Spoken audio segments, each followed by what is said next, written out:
Welcome, ladies and gentlemen, to Yogyakarta State University's graduation ceremony. Today is a happy day for us, for all of us here in this room, as it is the day that we complete our education in this university. Some might pursue their dream jobs, while others might start a new learning process in new environments. But now let us start to our first events. Please be seated, ladies and gentlemen, as I will read out to you the sequence of events for today's graduation ceremony. First event will be the postgraduate's speech representative, followed by Weber High School's speech representative, and the closing will be done by me. Now, ladies and gentlemen, let's begin the first event. Mr. Rigsby, the floor is yours. The wisest person I ever met in my life, a third grade dropout. Wisest and dropout in the same sentence is rather oxymoronic, like jumbo shrimp.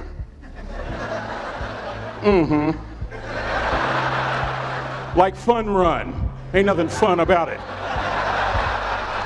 Like Microsoft Works, y'all don't hear me.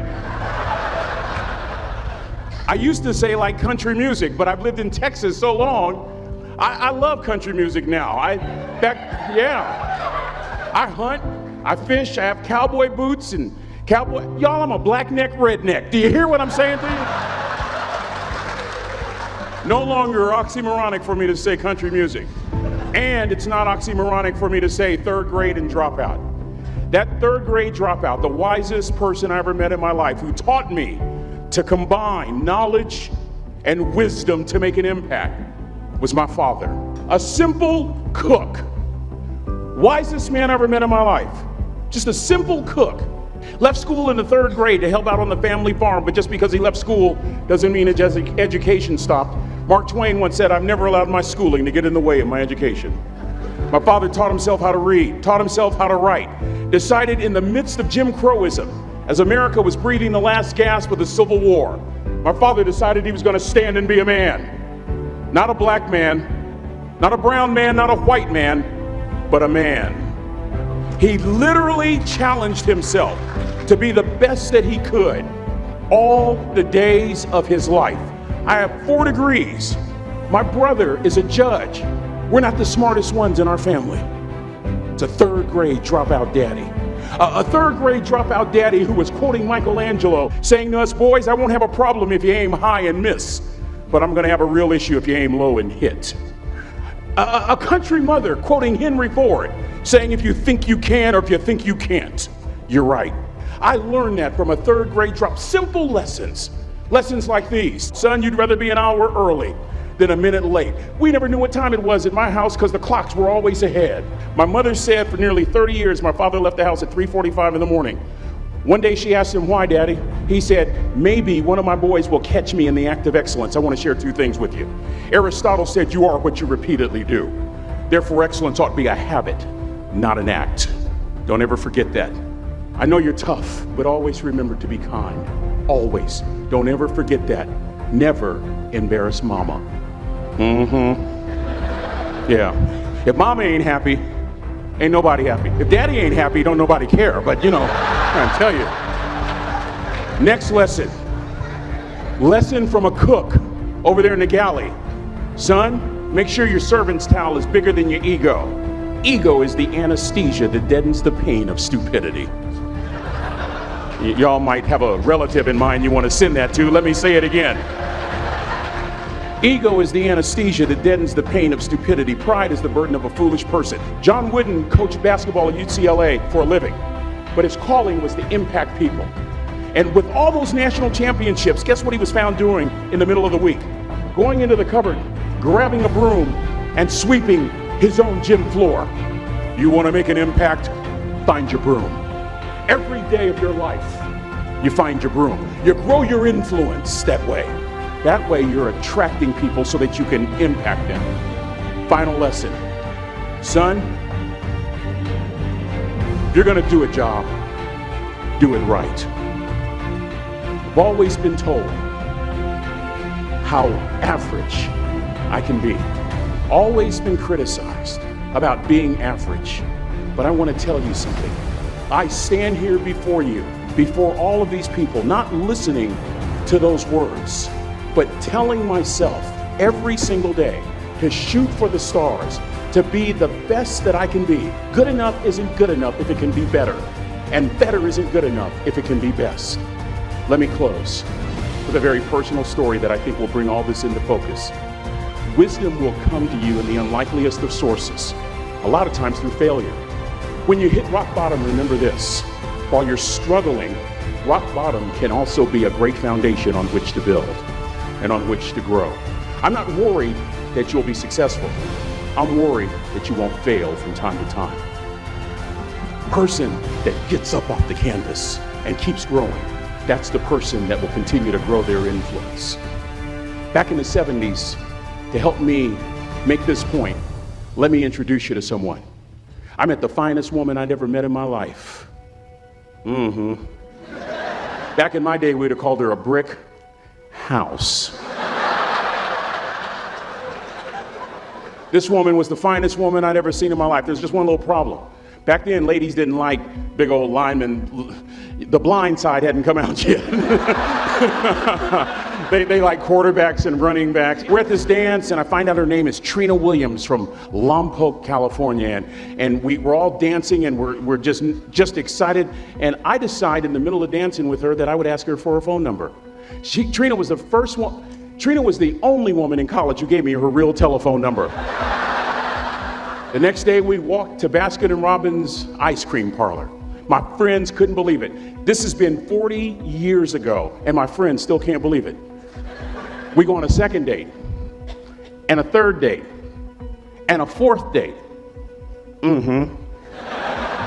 We drive from Chico to Vallejo so that she could meet my parents.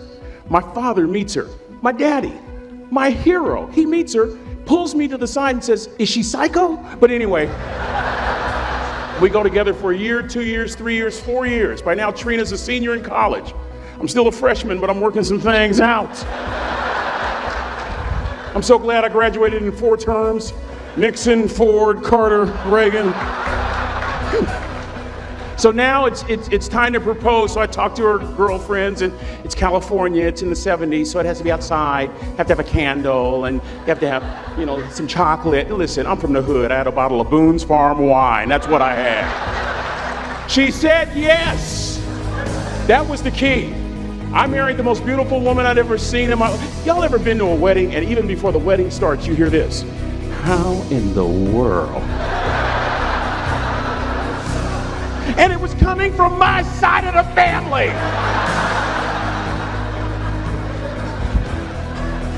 We get married, we have a few children, our lives are great.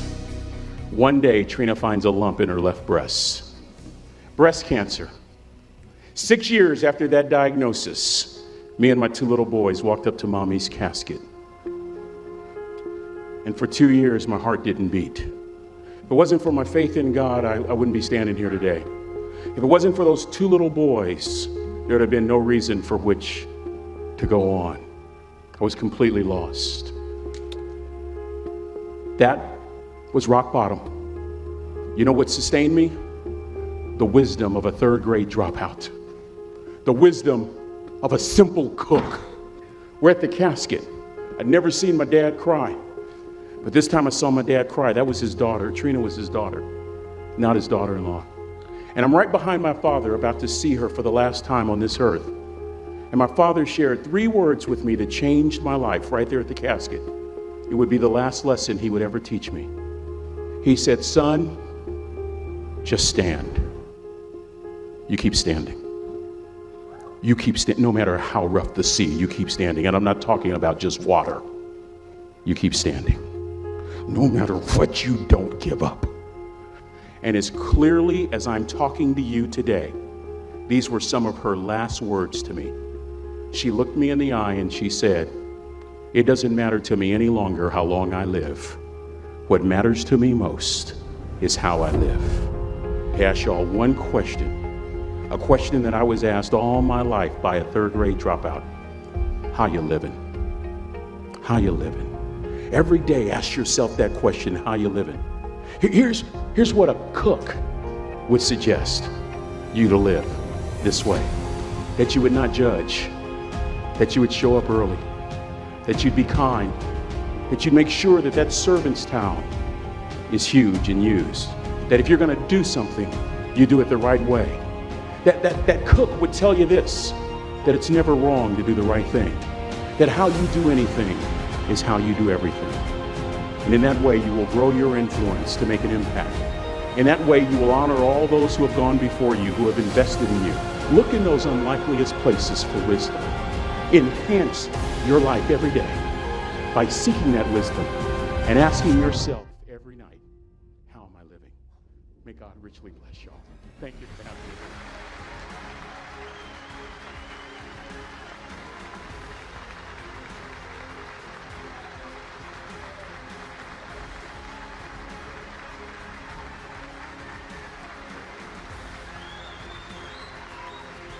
Thank you, Mr. Rigsby, for delivering a very powerful and insightful speech. Now, let us continue to the next event.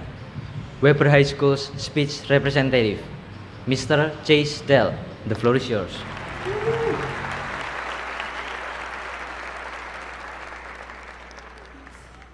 You know, I've never understood how imagining the audience naked was supposed to make you less nervous. Honestly, I'm just uncomfortable right now. Especially with Mr. Wardle.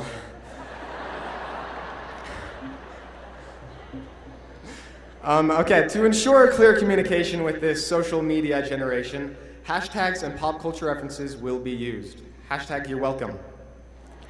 Good afternoon, ladies and gentlemen. Today is an exciting day. Today I'm going to give you a speech. Now, graduates, I don't know if you know me, but I'm Chase. We went to high school together. That was good times. Follow me on Twitter. And I want to give a big congratulations to everyone, including myself, for being here today. The world that we live in is plagued with dangers. Ebola, ISIS, global warming, facial acne. And despite all the odds, we still managed to graduate. So let's give us a big round of applause.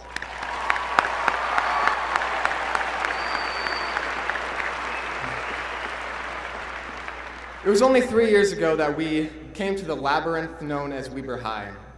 As young, timid sophomores, we found ourselves lost in its halls like they were the changing staircases of Hogwarts. We danced to lyrics we did not understand in the song Gangnam Style. We said YOLO and cray cray as if we were supposed to. Thank goodness we have yeet now.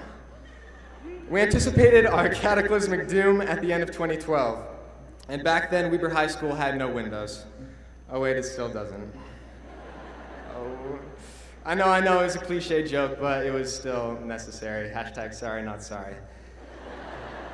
Though nervous as sophomores, we started getting a hang of things, and junior year, for many of us, brought experience. And for many more of us, it meant stage 1 senioritis. And now, here we are, done with high school. As Charles Dickens put it, it was the best of times, it was the worst of times. But now we are through with the stressful days of AP and ACT testing. We've raised tens of thousands of dollars for quarters and cans and inhaled hundreds of pounds of baby powder during football. We have survived WHS screenshots. And last but not least, we have realized that we are the most attractive class ever. As our student body president, Micah Meyer, has observed, quote, "One might say we've aged well." And now as seniors listening to me deliver this brilliant graduation speech, we are through, afflicted and overwhelmed with senioritis. Now, at the end of our careers as students, we have an opportunity. Now's our time to take on the world and to find and pursue our passions, to quote-unquote leave a legacy.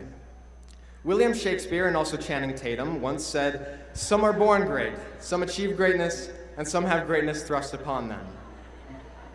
In life, we can't always count on being born great or having greatness thrust upon us, but always remember that the opportunity to achieve greatness is within our grasp.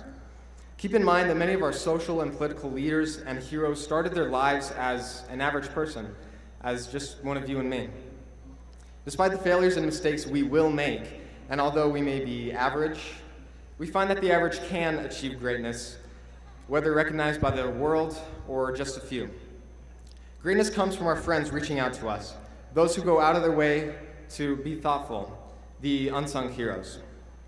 If there's anything you take from today, remember that to leave a legacy and to achieve greatness is not to get money and recognition, it's to leave those with whom you cross paths with a little more happiness and hope.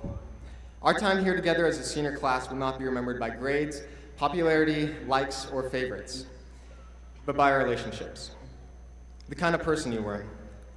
These are legacies, the kind we must leave. Class of 2015, it's been a #splendid 3 years with you. And from the bottom of my heart, I wish you all the very, very, very best. Thank you.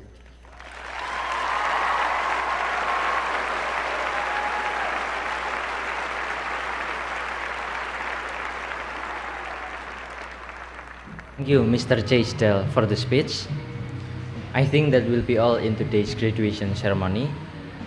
Thank you for your attention, ladies and gentlemen, and I hope you have a good day. See you.